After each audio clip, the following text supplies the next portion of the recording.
অসমৰ বিভিন্ন প্ৰান্তৰ লগতে যোৰহাটৰ চাৰিওফালে ঘূৰি আছে যোদ্ধা। অসমৰ বিভিন্ন প্ৰান্তৰ লগতে যোৰহাটৰ বিভিন্ন ঠাইত যোদ্ধাৰ এই দিনবোৰত চৰ্চাৰ কেন্দ্ৰবিন্দু হৈ পৰিছে যোদ্ধা। পিছে কোন এই যোদ্ধা? আচলতে যোদ্ধা হৈছে 22 আগষ্টত অসমৰ সকলো ছবিগৃহত একেলগে মুক্তি পাবলগীয়া এখন অসমীয়া চিনেমা। পৰিমল এণ্টাৰপ্ৰাইজৰ নিবেদন যোদ্ধা দ্য ৱাৰিয়ৰ অফ লাইফ 1995 চনত ৰচিত লহৰৰ উভতা গতি গল্পৰ পটভূমিত নিৰ্মিত। চলচ্চিত্ৰখনৰ মূল গল্পৰ সৃষ্টিকাৰ ভাস্কৰ জে গোস্বামী। ৰাইজে নতুনত্ব পাব যথেষ্টখিনি, কাৰণ এইখন চিনেমাত আপোনাৰ খং, বিষাদ, হাঁহি কান্দোন সকলোৱে ভৰি আছে আৰু পৰিয়ালৰ সকলোৱে একেলগে মিলি উপভোগ কৰিব পাৰিব এখন সুন্দৰ ছবি। অহা 22 আগষ্টত মুক্তি পাবলৈ গৈ আছে যোদ্ধা।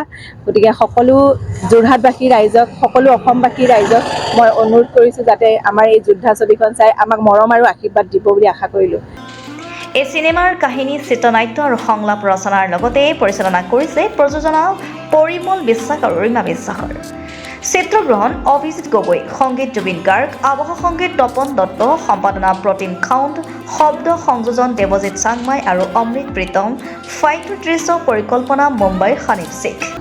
আমাৰ কাহিনী, আপোনাৰ মোৰ কাহিনী, আমাৰ সকলোৰে কাহিনী। আমাৰ সমাজ জীৱনত বা আমি নিজৰ জীৱনৰ একোজন আমি আমাৰ জীৱনৰ প্ৰত্যেকে একোজন যোদ্ধা। তো তাৰ আৰ্হিতেই চিনেমাখন বনোৱা হৈছে। আৰু এই চিনেমাখন জুবিন দাই মিউজিক কৰিছে। ইতিমধ্যে 2-3টামান গান ৰিলিজো হৈছে আৰু গানকেইটা ৰাইজে খুব ভাল পাইছে। আৰু এই চিনেমাখন ৰিলিজ হ'ব অহা 22 তাৰিখে।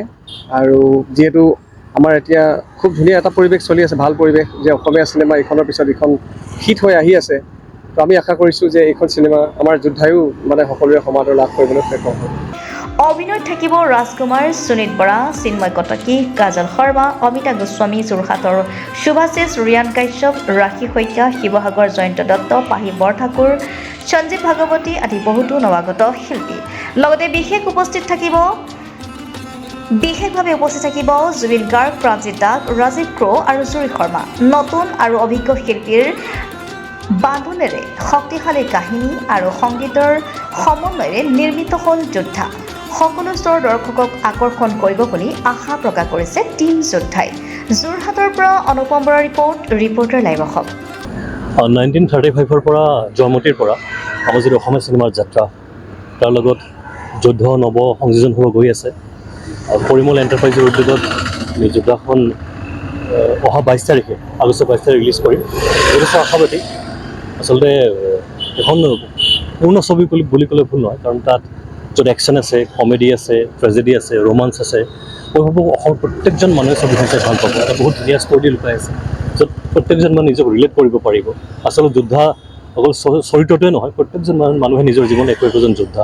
গতিকে মই ভাবোঁ যিয়ে ছবিখন চায় তেওঁ নিজকে ৰিলেট কৰিব পাৰিব যে ময়ো ছবিখনৰ লগত ক'ৰবাত সন্নিৱিষ্ট হৈ আছোঁ। গতিকে ভাবোঁ যোদ্ধাসকলে চাওক, সকলে আহক, আমাক উৎসাহিত কৰক। আমি যথেষ্ট কষ্ট কৰি আছোঁ। এতিয়া গোটেই আপাৰ আছাম আমি ঘূৰিম, তাৰপিছত লাহেকৈ লোৱাৰ আছাম যাম। গতিকে এই গোটেই অব্যাহত থাকিব আমাৰ ৰিলিজলৈকে। ৰিলিজৰ পিছতো চাগে আমি ঘূৰিম। গতিকে সকলোকে বিচাৰিছোঁ ছবিলৈ আহক আৰু জুবিনে কোৱাৰ নিচিনা দৌৰি দৌৰি যাম অসমীয়া চিনেমা চাই। বৰ্তমান এইটো সময়ত অসমীয়া চলচ্চিত্ৰৰ বাবে খুব ভাল দিন, যিহেতু যিকেইখন ছবি আছে আমাৰ, ৰুদ্ৰ হওক, মালামাল বয়, যথেষ্ট অসমৰ দৰ্শকৰ সঁহাৰি পাইছে। আৰু মই ভাবোঁ আমাৰ যুদ্ধ তেনেকৈ সঁহাৰি পাব।